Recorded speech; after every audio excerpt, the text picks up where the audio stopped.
Hoje iremos apresentar um trabalho para obtenção parcial da nota da segunda unidade do curso de odontologia da disciplina Odontologia Pré-Clínica, solicitado pela professora Iris Costa e a professora Caroline Oliveira. Os integrantes do grupo são Ana Beatriz Amaral da Silva, Andressa Machado, Camila Moura Dantas de Souza, Emily Cerqueira Alves Leal, eu, Giovânia Santana dos Santos Falcão, Ketrin Macedo da Cruz, Sara Andrade do Nascimento, Mariana Pinheiro. O nosso tema será hidróxido de cálcio. O hidróxido de cálcio foi utilizado pela primeira vez na odontologia através de Nigram, em 1838, para um tratamento de fístula. Em 1851, Coldman utilizou o hidróxido de cálcio para amputações radiculares em dentes vitais.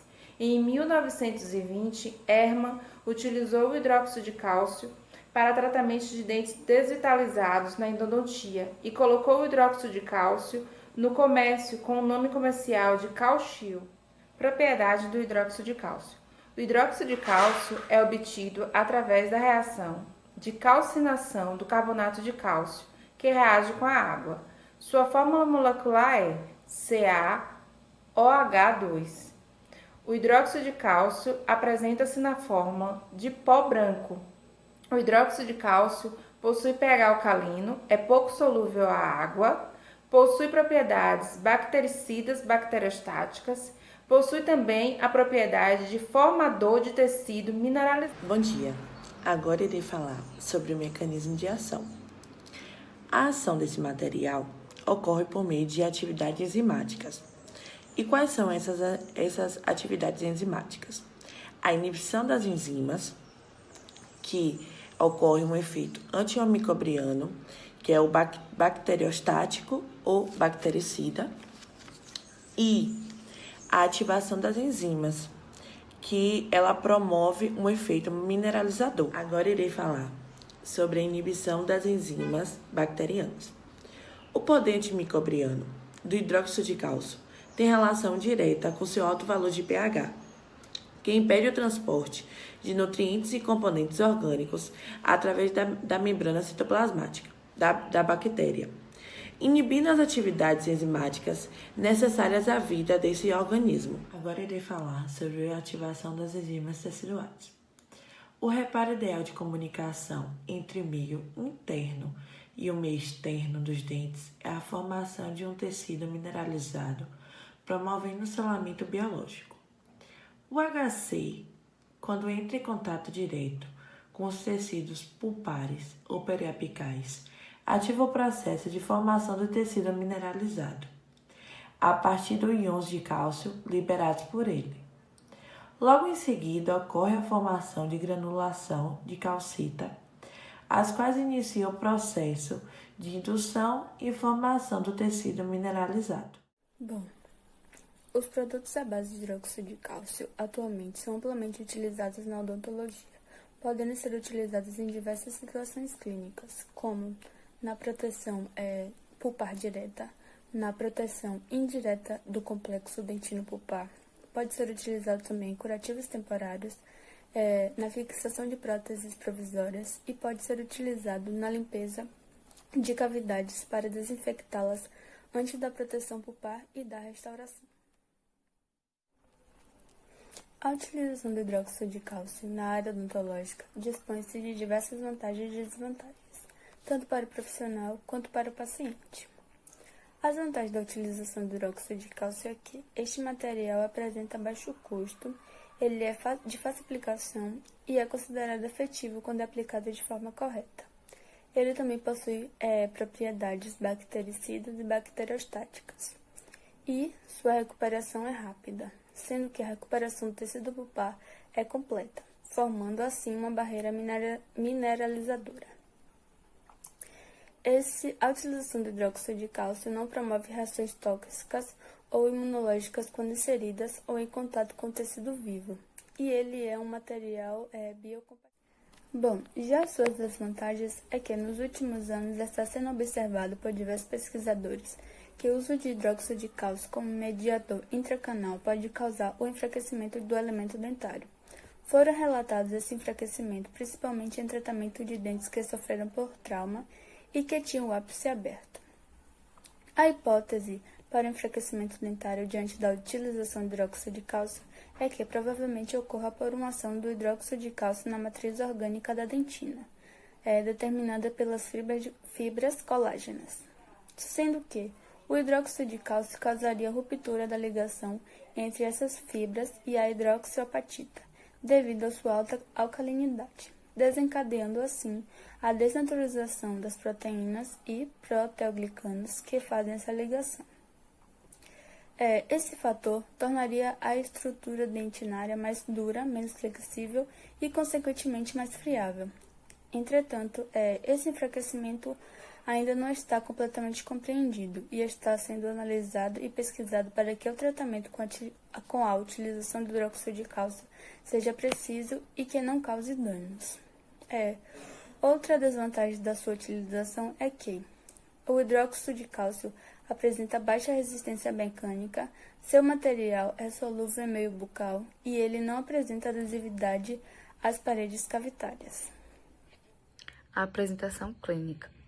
A utilização clínica dos materiais à base de hidróxido de cálcio dependerá da situação e podendo ser utilizadas diferentes formas de apresentação, tais como o pó, a pasta, o cimento, a solução e a suspensão. Tempo de presa. É o tempo que o material odontológico leva desde a sua espatulação até o total endurecimento. É um parâmetro importante, pois indica o intervalo de tempo que o clínico está disponível para realizar uma intervenção. Sobre os cuidados. O agente de capeamento nunca deve ser aplicado sobre uma polpa sangrando ou um coágulo clinicamente visível. Bom, uma das formas de apresentação do hidróxido de cálcio encontra-se na forma em pó, e é denominado de proanálise, com as iniciais PA, pois é a parte pura do hidróxido de cálcio. Bom, a partir dessa imagem que vocês estão vendo no slide, temos um exemplo de uma marca que comercializa esse tipo de produto, e se vocês repararem, ao lado da palavra hidróxido de cálcio, possui as iniciais PA, caracterizando esse tipo clínico. Outro ponto importante também a ser abordado é que a aplicação desse produto limita-se à área da exposição pulpar, promovendo proteção pulpar direta, que será melhor explicado no próximo slide. Além disso, temos outro ponto também importante que quando o hidróxido de cálcio ele está na forma pura, ele não toma presa, ou seja, ele não endurece. Por isso, é necessário recobri-lo com uma camada de cimento de hidróxido de cálcio e, após essa camada de cimento de hidróxido de cálcio, é necessário também inserir uma camada de cimento de ionômero de vidro. Indicação. Ele é empregado em casos de proteção pulpar direta, na intenção de estimular células mesenquimais indiferenciadas e odontoblásticas para a formação da barreira tecidual mineralizada na região exposta, assim como o controle da inflamação e eliminação de micro-organismos invasores. Através dessa imagem que vocês estão vendo no slide, podemos ver a inserção do material na cavidade pulpar, e é importante lembrar também que devemos sempre aplicar o material com a cavidade limpa, ou seja, sem a presença de sangue ou coágulos sanguíneos clinicamente visíveis. Manipulação. O pó de hidróxido de cálcio deve ser aplicado na região exposta por meio de um aplicador específico e deve ficar em contato direto com a câmara pulpar na região mais profunda, podendo ser usado também um porta-Daycon ou até mesmo um porta-amálgama como esse que eu tenho em mãos. A pasta de hidróxido de cálcio é constituída por hidróxido de cálcio proanálise dissolvido em água destilada, possuindo cloreto de sódio, potássio, cálcio, carbonato de cálcio e adição de sulfato de bário, a tornando radiopaca. Sua indicação é feita no caso de proteção direta ou curativo temporário, devido à capacidade de estimulação da produção de dentina reparadora. A sua manipulação é realizada através da junção do soro fisiológico ou água destilada com o pó de hidróxido de cálcio pró-análise. O cimento hidróxido de cálcio pode ser fotoativado como pasta única ou quimicamente ativado com uma pasta base com pH alcalino de 8,6 e uma pasta catalisadora com pH de 11,3. Ambos são eficazes contra estímulos térmicos e elétricos, o que possibilita a indicação de uma pasta base para forramentos cavitários, proteções diretas e indiretas, pulpotomias e cimentação de próteses provisórias. Na sua manipulação, tanto a pasta base quanto a pasta catalisadora devem ser dispensadas sobre uma placa de vidro ou um bloco de papel com a mesma quantidade e serem manuseadas com o próprio aplicador de hidróxido de cálcio de 5 a 10 segundos. E sua inserção deve ser na parte mais próxima da polpa, evitando o excesso e contato com as paredes circundantes. Para preparar a solução de hidróxido de cálcio, são necessários 10 gramas de hidróxido de cálcio em 100 ml de água destilada ou soro fisiológico, deixando a mistura em repouso até que o excesso de hidróxido de cálcio fique ao fundo do recipiente. Essa solução tem algumas denominações como solução alcalina, água de hidróxido de cálcio e água de cal, como é normalmente chamada. Essa solução é utilizada anteriormente à proteção pulpar, para todos os tipos de cavidade, independente da profundidade.